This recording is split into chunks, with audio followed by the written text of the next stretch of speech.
A lot of people have strong principles when it comes to debt in general and taking on debt, but those principles don't seem to apply when it comes to mortgage, because it's just generally accepted that in order to get a house, you'll have to get a mortgage. But how wise is it really to take on a mortgage? Are you putting yourself at risk with a mortgage, and is it worth the risk? In this episode, my dad and I get into how mortgages work, what level of risk is involved, and whether they're worth the risk. Welcome to Work is Good, a CSM podcast. My name is Landon Buteau, and I host the show with my dad, Chris Buteau, the owner and president at CSM. Please enjoy this week's conversation, and remember that if you're interested in getting a mortgage, or if you know someone who might be, check us out at clevelandstreet.com. You know, Dave Ramsey is addressing a condition that's real that a lot of people need addressed. You know, that excessive debt and cause major financial problems in their lives, and those problems snowball into many other directions. You know, failed marriages, horrible situation. I mean, we don't have debtor's prison anymore, but people can end up worse off than in debtor's prison. With just their lives falling apart. So I not for a minute would say that warning isn't needed. And some of his corrective has been necessary reaction to a real problem, and I fully agree with that. But I do agree with you that he takes it. I often say people, a lot of times we careen instead of correct. Instead of correcting a problem, we just careen into the other side of the road, into the ditch on the other side of the road. And I think that's maybe a little bit about where Ramsey goes a little bit too far when he just starts to suggest that zero mortgage, or if you have a mortgage, 15 years, 25% of your take home income, those kind of things. I think those are a little bit extreme, and just unworkable for most people, and not unworkable in the sense that you can't physically live under those parameters, but for the vast majority of people, based upon actual data, house values, average median income, those people will never own a home, and so that to me is where it becomes extreme and I think imprudent for that to be universal. It's fine for any individual to say, look, I'm just not comfortable with any risk. And the reality is nobody lives in a no-risk world. It's just frankly not that way. We live in a fallen world, and risk is everywhere. So you can't get out. But they may say this particular risk, maybe they grew up when in 2007, 2008, they were old enough to see what happened in the crash there, and maybe they saw their parents go through some extreme situation where they lost their houses. They saw the grief associated with that. So all of that's real. But when you take it and apply it universally, then I think it becomes a very crippling philosophy to live by, and not.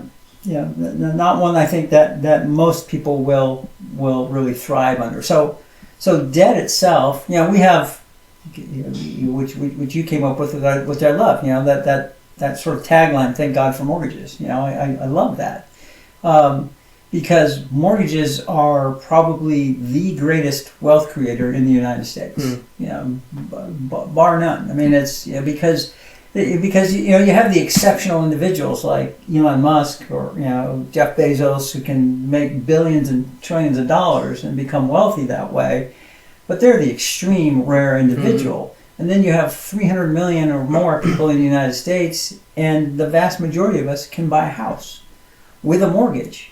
And owning a house, owning real estate is the single most indicator of your wealth creation as an average individual. In the United States, probably anywhere in the world. It's ownership of real estate, and we looked at a graph of that when we spoke at the UW soccer team, and we just looked at that the wealth creation for people who don't own real estate over decades long periods was a complete flat line, very low near the x-axis. It just never rose above that x-axis. If you rent all the time. Mm-hmm. That's where, and that's just statistics. That's not a value judgment. That's Sure. just statistics. Whereas those who own real estate go like this. Yeah. And So if there's something that can get you there, yeah, then and so it's definitely worth considering. yeah, and with mortgage debt in particular, several things. The United States is unique in that it tax favors mortgage debt. The United States is unique. You talk about the American dream, and a lot of people think, oh yeah, it's the American dream, you own a house. And that's true. That's a very truncated version of what the American dream, why that became known as the American dream. Because everybody kind of prior to that lives in some sort of quasi-feudal system where you were very much tied to the people who owned the land that you lived upon. So your whole life was dictated by those people. And the idea of home ownership being made available widely was really uniquely American. And it's not just the financial wealth that goes, or the freedom that goes along with owning your own real estate. And one of the ways that that over the years we've seen that commitment to home ownership that's embedded in American culture, in tax code, in different mortgage policies and programs that were enacted to give people access to home ownership. And it's been a vastly big success. You can look over decades and decades and decades, and you just see real estate go like that. Now you had that little blip, right? You had that blip in 2007 to 2010, say, and that was very painful for a number of people. So, not meaning to minimize that. Yeah. But the other thing to keep in mind is it's not just that everyone who owned real estate during that blip really suffered. I owned this house during that blip. By the grace of God, I was able to make my mortgage payment. The value went way down, and I could have been underwater. Who knows? But I didn't pay attention to that because I was still living here. I was still making my mortgage payment, and it recovered enormously. Right. So the only people that really hurt were if you had to sell during that time for whatever reason. Well, and not just if you had to sell. I mean, that's this gets kind of way beyond the scope of this, but there were a lot of people who strategically defaulted. Right. And those were people who could make their payments, like me, and they just said, "Look, my house is upside down. It's worth less than the bank. That I owe the bank on it, so I'm just going to walk away from it and let the bank deal with it." Yeah. And so, but yes, those people who were forced, their jobs were impacted. There were a lot of people like that. Their jobs were impacted, and they had to walk away from a house. They just couldn't physically make the payment, and that's a painful time. Yeah. So back to the original point, though, low interest rates. You have a low interest rate, and it's tax deductible. For most people, this mortgage interest deduction, interest rate is tax deductible. Can you quantify that? Like, in my mind, I've always worked in taxes are small numbers for me. So, what could that look like for an average, Seattle area average homeowners, $500,000, average first-time home buyer, something like that. Average homeowners, I don't know, what is that, $900,000? Let's just say right now, times, let's say 0.065 is $32,000. So let's say you have $32,000 a year in interest. Okay. And then you have $4,000 on top of that in real estate taxes. That becomes deductible. So now you're up to $37,000 of deductions. Now, people, we don't need to get too much in the weeds. But I do want to acknowledge people have a standard deduction that's pretty substantial. Yeah. But if you're doing charitable contributions, you're doing other things on top of that right now you don't really get to use because they're below the standard. Then you start adding $40,000 worth of housing related costs to that. Now you've got a very substantial tax deduction that lowers your taxable income by $30,000, and if you're in the marginal tax rate of 20%, that's $6,000. So it's tax deductible. Typically, they're lower interest rates on because they're secured. Mortgages are secured by real property. It's different than a credit card. When you're buying shoes on your credit card, then that's not secured by anything. Right. That's just your promise to repay. They have a much higher default rate. The interest rates are a lot higher. They're variable. These are typically fixed. It's levered investing. With a mortgage, you are investing in an asset, but you're only putting a small percent down. on a much larger asset. So with housing, you can put 20% down, you can put 3% down. If you're a VA, if you're a veteran, you can put 0% down. I'm not necessarily advocating for any of those, and the lower you put down, the more risk you have. Yeah. But it's a levered investment. Most of us, just normal individuals, average individuals, don't have access to levered investing, where you're investing $50,000 in a $500,000 asset, and so you've only invested $50,000. If that $500,000 asset grows by 5% every year, which is pretty historically average, 4.5% average over the last 4 or 5 decades, real estate. And as investment advisors are always, kind of have to disclaim, past performance is no guarantee of future results, and that's true with real estate as with anything. But historically, it's 4 to 5%, with very few exceptions over the years. Maybe some exceptions, but very few exceptions if you just average it over long periods of time. And that's let's say it's 5, just to use a round number. That's $25,000 return in 1 year on a $50,000 investment. Yeah. Now you have to pay interest expense and all that to offset that, but that's tax deductible. Remember, and so it's an enormously favorable investment, and so mortgages give you access to that. Yeah. And I started out when Mom and I started out with his mom, my wife.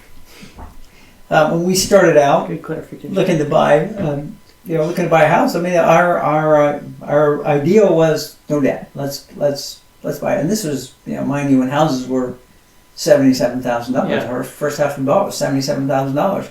But even then, it was way beyond our means to save that much money. Yeah. And every year we would have waited on that.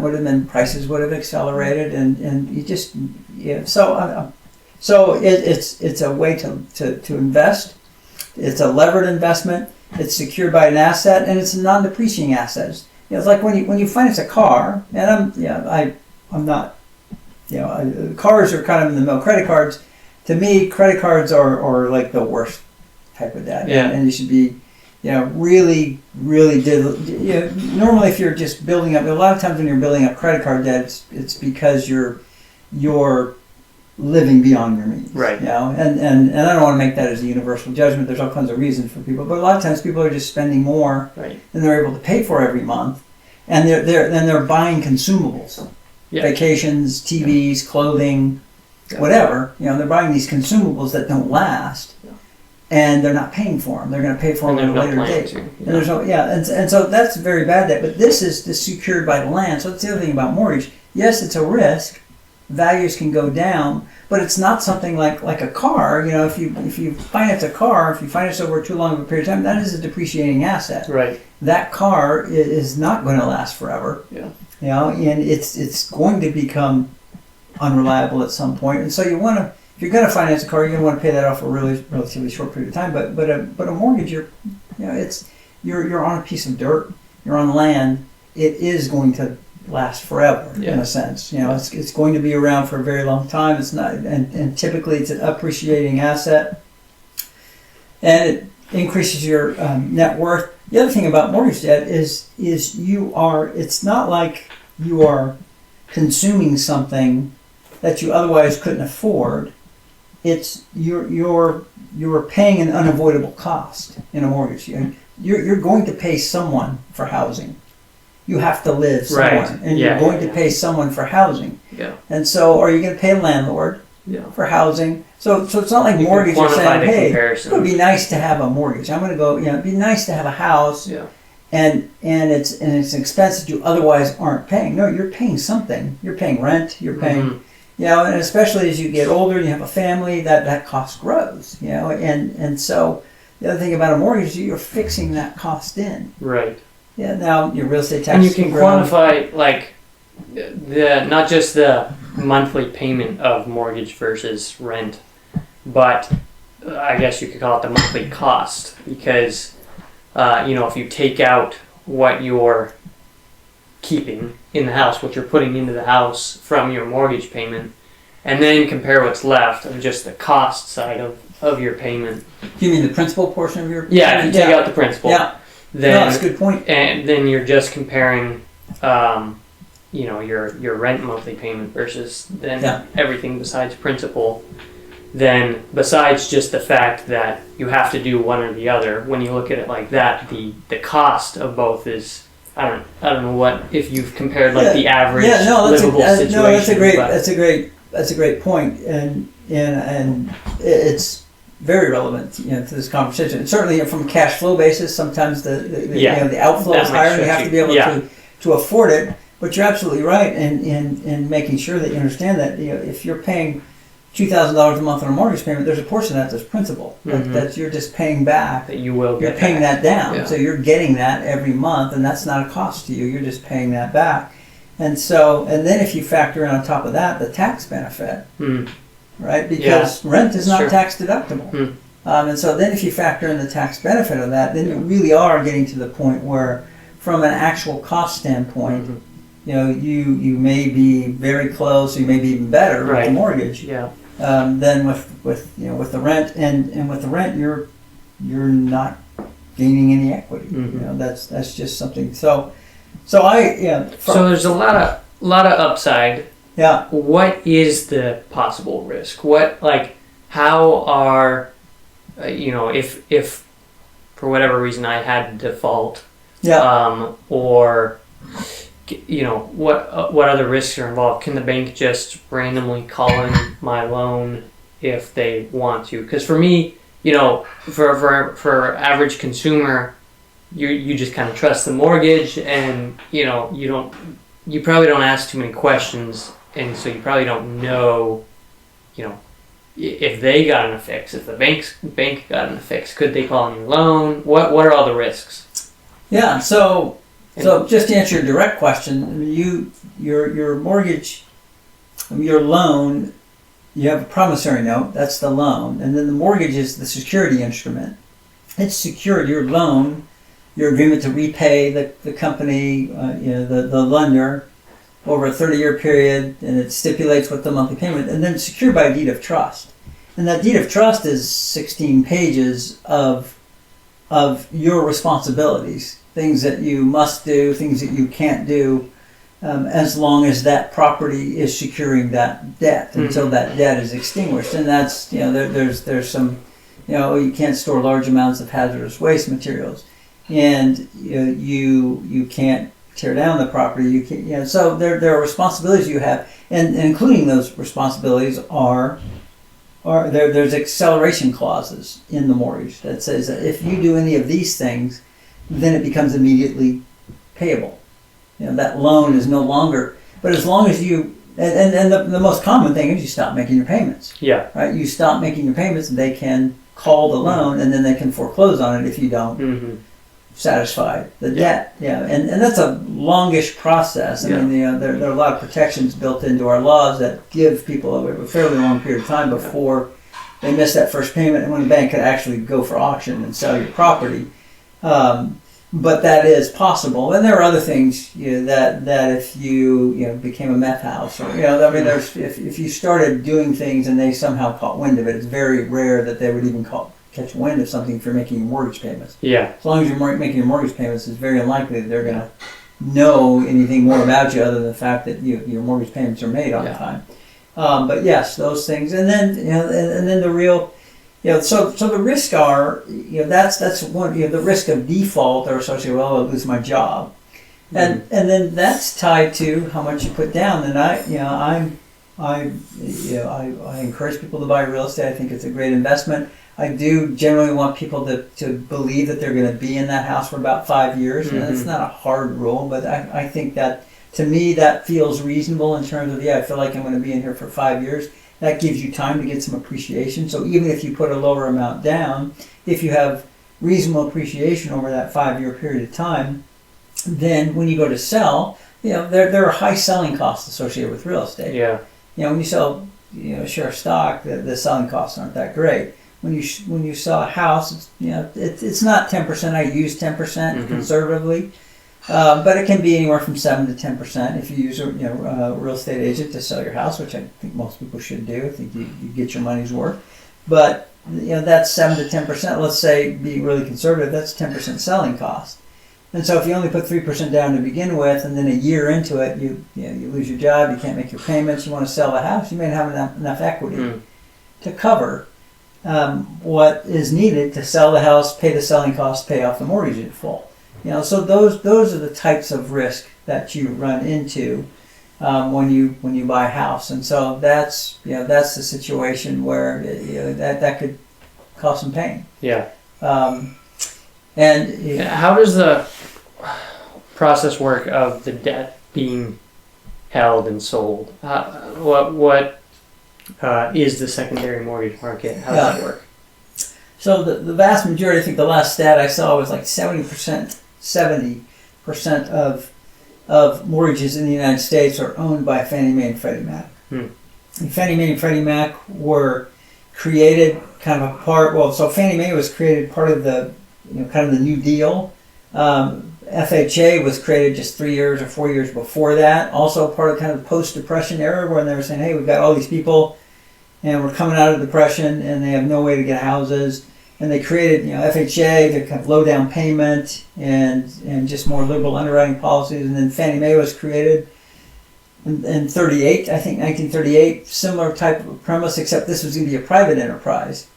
And the way that this private enterprise is a private company, not owned by the government, not explicitly, these loans aren't backed by the government. With FHA, the government said, look, lenders, you can lend to these higher risk borrowers with lower down payment. They don't even necessarily have to be higher risk borrower in terms of their credit history, although FHA allows that too.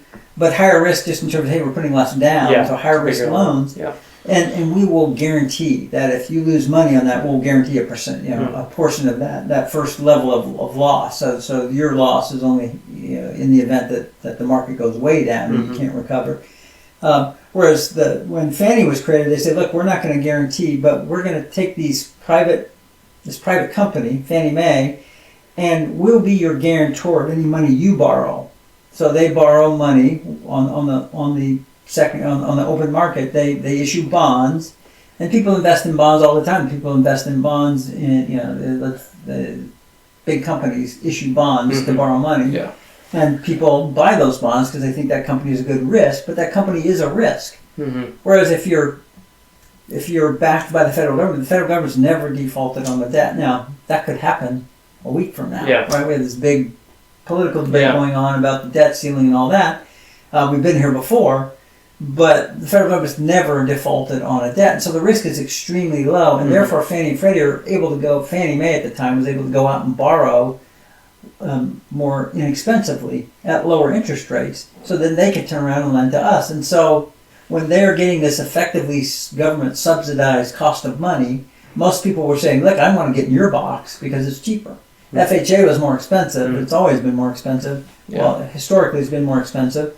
But they said, look, we can borrow less expensively and our money's cheaper. And so if you fit in my box, my set of guidelines, then you can have a Fannie Mae loan. And so,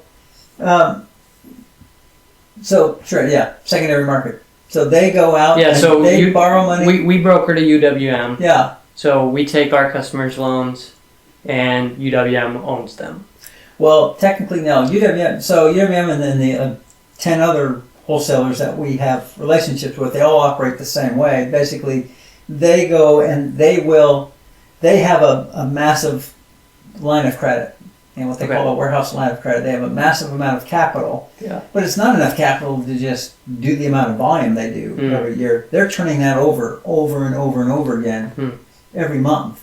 And so they will originate a loan, and then they will sell it to Fannie Mae. They don't hold anything. Right. Now, they will hold servicing, and that's why people think, well, nobody makes a payment to Fannie Mae.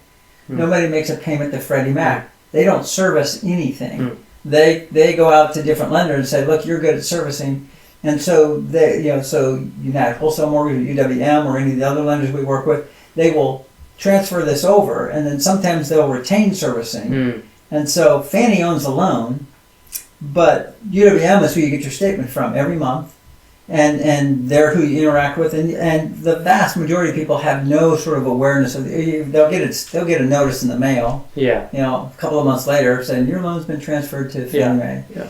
And some people scratch their heads, some people call me and say what's up with this, but all they're saying is look, your loan is owned by Fannie Mae now. But we're still servicing. But UWM is still servicing it. So all your statements come from them, all your payments go to them, everything, every practical aspect of that loan and you is going to be through UWM. Okay. But it gets that secondary market, that loan's been transferred over to Fannie and Freddie.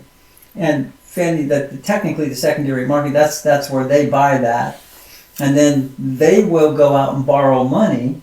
So I told you before that the money that Fannie and Freddie borrow is backed by the federal government, but it's also backed by pools of these mortgages. And so Fannie and Freddie will go out and borrow, and they create these securities called mortgage-backed securities. And so that they go out and buy, they're not just borrowing on the sheer promise to repay, even though it's backed by the federal government. They're borrowing also backed by this pool of mortgages. Say we own this collection of mortgages where people owe us money. Yeah. And we're collecting on that every month. And if we default on these monies that we're borrowing from you, these securities will make that good.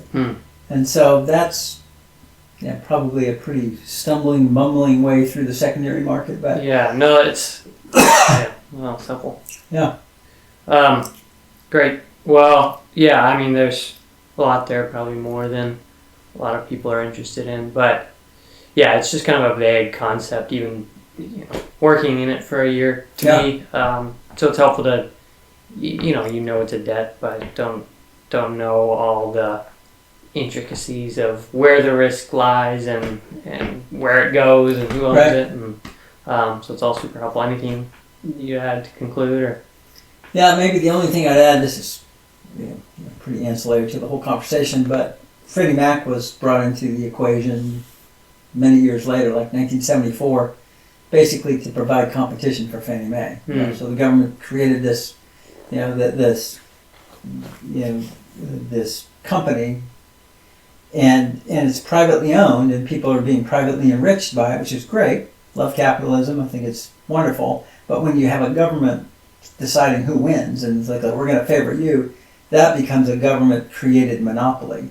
And the government decided at one point, it's like, hey, it's probably not a great idea to just have one company that gets all the mortgage business, and we're the ones that are creating that benefit to them. So let's create another entity to compete with them. And the private entities, Freddie Mac, Fannie Mae, the private entities there are the ones who decide what their boxes are and make that business decisions in there. Yeah. It's not like a government decision. I mean, they're so heavily regulated that it becomes hard to really differentiate sometimes in terms of getting to that level of that. They're so insanely regulated that But so they both face the same regulations, though. Seems like there's not a ton of competition. There's not there's competition in nuance in terms of what sort of nuance they will have. Some like Fannie Mae will require 2 months bank statements. Freddie Mac will require 1 month bank statement. Sometimes Fannie Mae will give you an appraisal waiver, and Freddie Mac won't give you appraisal. So there is little nuance. There's difference in underwriting philosophies, and but you're right. There's probably a 90% overlap. In terms of guidelines, regulate. It really is hard to. It's hard not to see it as just one big really colluding problem. Activity between the two of them. Interesting. Awesome. Well, thanks, Dan. Helpful. Yeah, thank you. Thanks for listening to Work is Good. If you enjoyed it, share it with someone else, leave a review, and listen next week.